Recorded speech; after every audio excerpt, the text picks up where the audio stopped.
सादर नमन। हमारा आज का विषय है कुरुक्षेत्र प्रथम सर्ग। इसमें हमने पिछली वीडियो में इसका पहला भाग कर लिया था। आज हम इसका सेकंड भाग करेंगे। ठीक है, तो मैं शुरू करती हूँ। कुरुक्षेत्र का प्रथम सर्ग। ये वाला जो स्टैंजा आपको अपनी स्क्रीन पे दिखाई दे रहा था, यहाँ तक हमने पहले इसकी व्याख्या कर चुके हैं और आज हम इसके जो नेक्स्ट हैं उसकी व्याख्या करेंगे। ठीक है, इस स्टैंजे से पहले जो स्टैंजा आता था उसमें ये होता है कि जो असंख्य वीरों का जो रक्त बहा था और दुशासन की छाती का रक्त पीकर जो वज्र के समान कठोर अंगों वाला भीम का मन शांत हो गया था, तो उस द्रौपदी के चीरहरण करने वाले दुशासन से अपने अपमान का बदला ले लिया गया था और अपनी प्रतिज्ञा क्या पूरी कर ली गई थी और अपने अशांत मन को शांति दे दी गई थी। ठीक है, तो यहाँ पर जो नेक्स्ट है वो हम करेंगे। और जब व्रत मुक्त केशी द्रौपदी मानवी अथवा ज्वलित जागृत शिखा प्रतिशोध की दांत अपने पीस अंतिम क्रोध से आदमी के गर्म लहू से चुप्पड़ रक्त वेणी का कर चुकी थी केश जो 13 वर्ष थे खुले। ठीक है, यहाँ पर क्या है, इन पंक्तियों में कवि ने बताया है कि कवि ने युधिष्ठिर के माध्यम से एक एक कर पुराने प्रसंगों के मानस चित्र बना रहा है। ठीक है, उससे पहले उन्होंने जो भीम के द्वारा दुशासन की छाती का लहू पीना जय बताया है। ठीक है, यहाँ पर अब दूसरा बता रहा है कि जो महाभारत के युद्ध के मूल कारण थे कि कौरवों की सभा में द्रौपदी का जो अपमान हुआ था, उसका चीरहरण किया गया था, उसका बदला लेने हेतु द्रौपदी ने शपथ ली थी कि वह तब तक बाल खुले रखेगी जब तक वेणी गूंथने के लिए उसे दुशासन की छाती का रक्त नहीं मिल जाता, और पांचवों पांडवों के हृदय में प्रतिशोध की आग जलाए रखने के लिए इतना ही पर्याप्त था। और इन पंक्तियों में इसी प्रतिज्ञा का अंकन किया गया है। ठीक है, देखो कवि क्या कहता है। और जब व्रत मुक्त केशी द्रौपदी, व्रत अर्थात प्रतिज्ञा धारण करने वाली, कि प्रतिज्ञा के कारण अपने बालों को उसने खुला रखा हुआ था, मानवी अथवा ज्वलित, मानवी होता है नारी, ज्वलित अर्थात आग में जलना, जागृत शिखा प्रतिशोध की। ठीक है, शिखा अर्थात लोग, किसकी, प्रतिशोध अर्थात बदले की। तो यहाँ पर कवि कहता है कि प्रतिज्ञा पूर्वक खुले केशों वाली द्रौपदी क्या केवल एक साधारण नारी थी, या वह बदला लेने की आग में निरंतर जलने वाली लौ थी।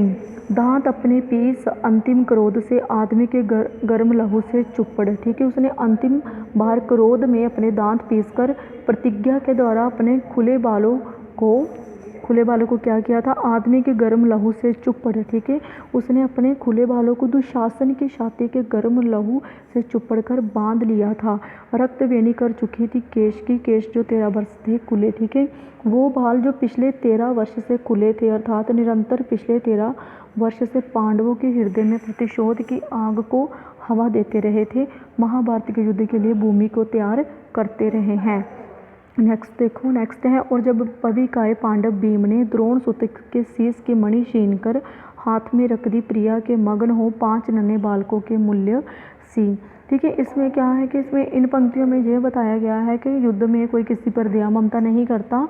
तो यहाँ पर ऐसा होता है कि जो युद्ध उपरांत, ठीक है, गुरु द्रोणाचार्य का पुत्र अश्वत्थामा ने रात के अंधकार में छिपकर 5 द्रौपदी पुत्रों को मार डाला था। ठीक है, तो उसने ऐसा अपने पिता के वध का बदला लेने के हेतु किया था, और भीम ने अश्वत्थामा को पराजित कर उसके माथे की मणि ले ली थी और गुरु पुत्र होने के नाते उसका वध नहीं किया था। इन पंक्तियों में इसी प्रसंग को यहाँ पर अंकित किया गया है।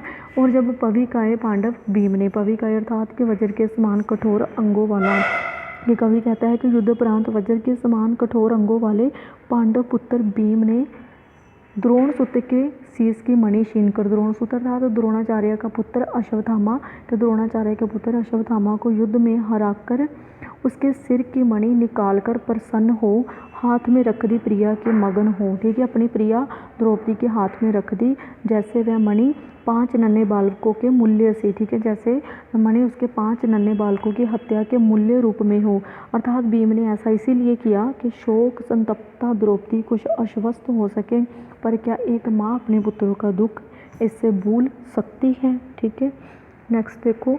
कौरवों को श्राद्ध करने के लिए जाके रोने को चिता के सामने शेष जब था, रह गया कोई नहीं, एक वृद्धा एक अंधे के सिवा। ठीक है, तो इसमें ये बताया गया है कि महाभारत के युद्ध के पश्चात सभी कौरवों का नाश हुआ, कोई भी तो युवा वीर नहीं बचा था। तो यही यहाँ पर बताया गया है कि कौरवों का श्राद्ध करने के लिए या कि रोने को चिता के सामने कि महाभारत के भयंकर युद्ध के पश्चात कौरवों में कोई शेष भी नहीं बचा था जो उनका श्राद्ध तर्पण कर पाता, और उनकी दूध जलती चिताओं के सामने आंसू बहाने वाला भी कोई नहीं था। शेष जब था रह गया कोई नहीं, एक वृद्धा एक अंधे के सिवा। क्या कहते हैं कि कोई भी ऐसा नहीं बचा था जो उनकी मौत पर अफसोस कर पाता। केवल एक वृद्धा गंधारी और अंधा राजा धृतराष्ट्र ही शेष बचे थे, अर्थात कि महाभारत के युद्ध का विरोधी पक्ष सारे का सारा मिट गया था और वह सुख दुख की अनुभूति से दूर हो गया था। यदि शेष बचा था तो पांडव पक्ष जो युद्ध के दुष्परिणामों, सगे संबंधियों की मौत के दुख को झेलने के लिए, आंसू बहाने और पोंछने के लिए बच गया था। नेक्स्ट है, और जब तीव्र हर्षनिनाद उठकर पांडवों के शिविर से घूमता फिरता गहन कुरुक्षेत्र की मृत भूमि में लड़खड़ाता सा हवा पर एक स्वर निसार सा लौट आता था, भटक कर पांडवों के पास ही जीवितों के कान पर मरता हुआ और उन पर व्यंग्य सा करता हुआ।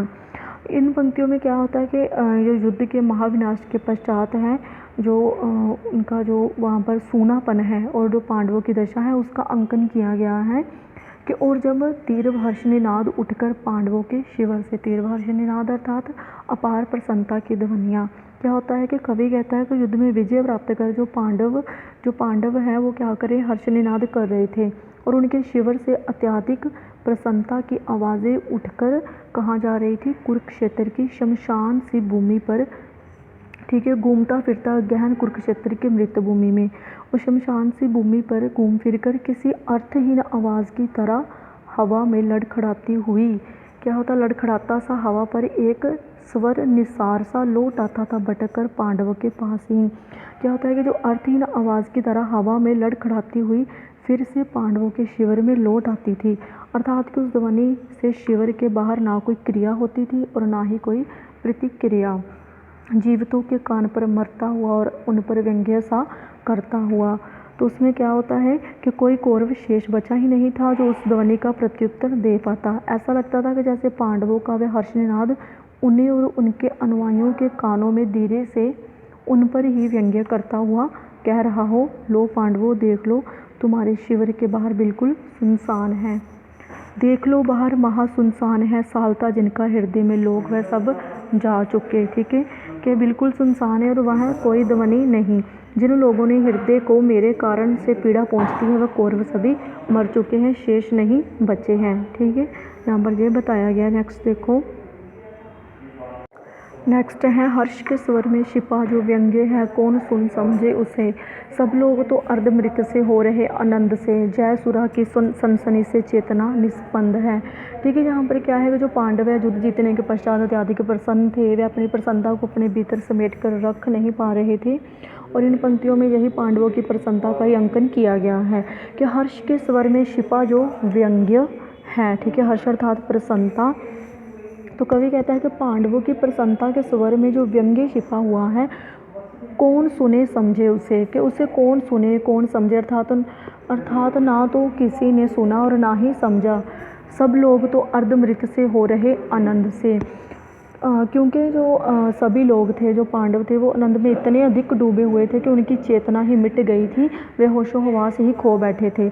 जय सुरा की सनसनी से चेतना निस्पंद है, जय सुन अर्थात विजय की शराब में, ठीक है, निस्पंद अर्थात शांत है। ठीक है, वो बोलते हैं कि विजय रूपी शराब के नशे में इतने पागल हो गए थे कि उनकी चेतना ही शिथिल पड़ गई थी, वे अपना विवेक खो चुके थे और आगे पीछे की बातें सोचना उनके बस की बात नहीं थी। किंतु इस उल्लास जड़ समुदाय में एक ऐसा भी पुरुष है जो विकल बोलता कुछ भी नहीं पर रो रहा मगन चिंताशील अपने आप में। ठीक है, यहाँ पर क्या है, एक जो पुरुष है, यहाँ पर क्या है, जो पुरुष है कवि ने बिना नाम लिए युधिष्ठिर की ओर संकेत किया है, जो क्या है विवेक का प्रतीक है। विजय मिल जाने के बाद भी वे बेचैन है क्योंकि मानवीय करुणा के भाव से उद्वेलित कर रहे हैं। वह बोलता है इस उल्लास जड़ समुदाय में एक ऐसा भी पुरुष है जो विकल बोलता कुछ भी नहीं। ठीक है, उल्लास जड़ अर्थात विजय की प्रसन्नता से पागल, समुदाय अर्थात जन समूह, और विकल परेशान है।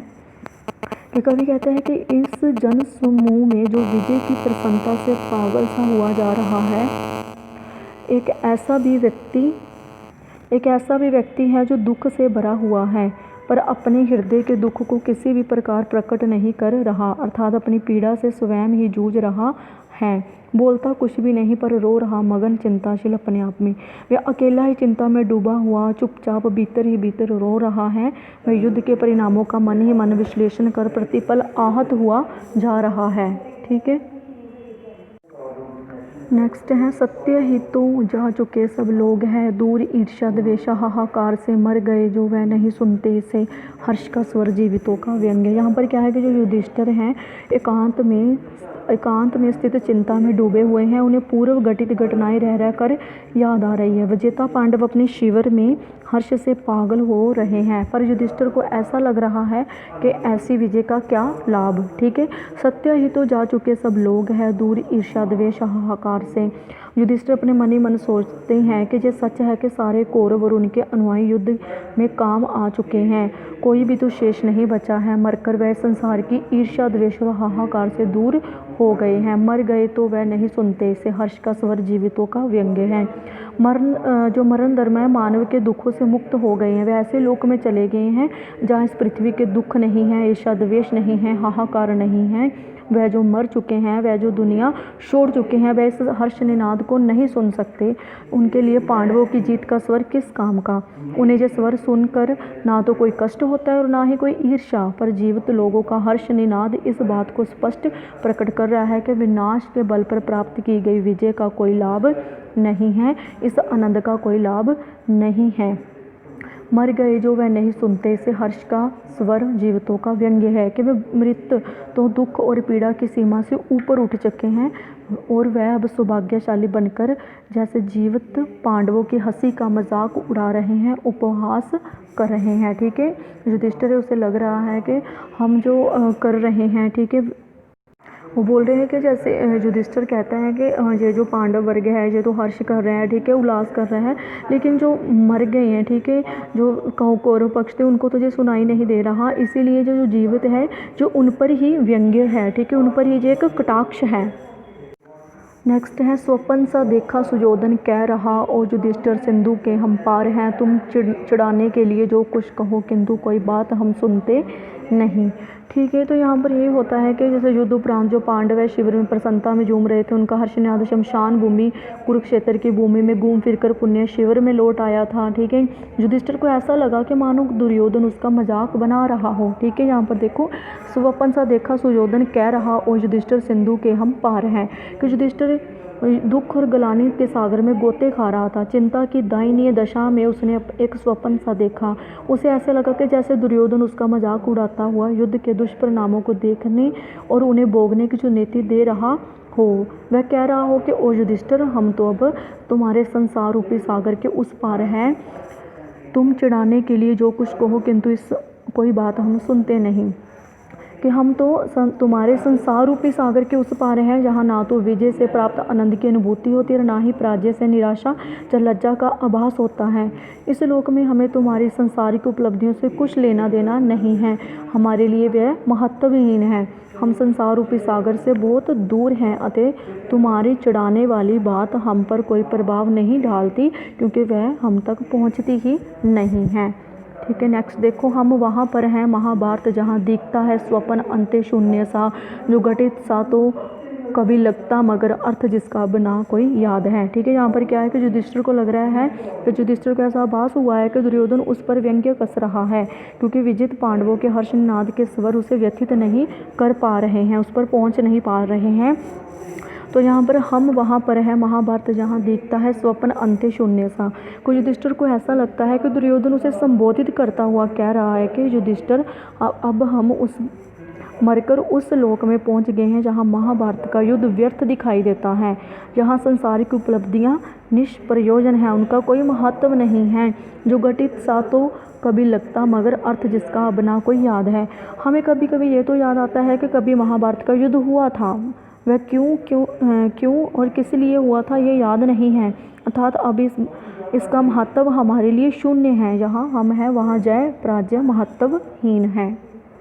नेक्स्ट देखो आगे बोलता है, आगे हम पार तुम उस पार हो, ये पराजय या के विजय जिस किसकी हुई, व्यंग्य पश्चाताप अंतरदा, अब विजय अपार भोगो भोगो चैन से। ठीक है, तो यहाँ पर क्या है कि युधिष्ठिर को वही लग रहा है कि जो दुर्योधन है उसको क्या है संबोधित कर रहा है, उस पर व्यंग्य कर रहा है कि आगे हम पार तुम उस पार हो, कि अरे युधिष्ठिर हम तो उस संसार को छोड़कर इस ओर आगे हैं और अब तुम अभी उस ओर ही हो, यहाँ तो किसी प्रकार की चिंता नहीं है और वहाँ सर्वत्र दुख और दुखों के सिवाय कुछ भी नहीं है। ये पराजय या कि जय किसकी हुई, कि अरे तुम तो सभी दुखों से छूट गए पर तुम पहले से भी अधिक फंस गए। ऐसी अवस्था में जरा तुम स्वयं ही बताओ कि जीत किसकी हुई, तुम्हारी या मेरी, कौन हारा, तुम या मैं। ठीक है, दुर्योधन के कथन का भाव ये है कि तुम रणभूमि में जीत कर भी हार गए और हम हार कर भी जीत गए। व्यंग्य पश्चाताप अंतर्धा का, अब विजय उपहार भोगो चैन से। क्या कहते हैं कि अब तुम विजय के द्वारा दी गई भेंट के रूप में व्यंग्य पछतावा और मन को जला देने वाली आग का आनंद लूटो, आनंद से इन सुखों को भोगो, अर्थात विजय की भेंट स्वरूप मिले व्यंग्य सुनते ही जीवन भर पछताते रहो और आत्मग्लानि की पीड़ा सहते रहो। ठीक है, तो हम जो नेक्स्ट हैं वो आगे का अगली वीडियो में करेंगे, यहाँ तक कि हम आज हम करेंगे। ठीक है, इसके साथ आपका बहुत बहुत धन्यवाद।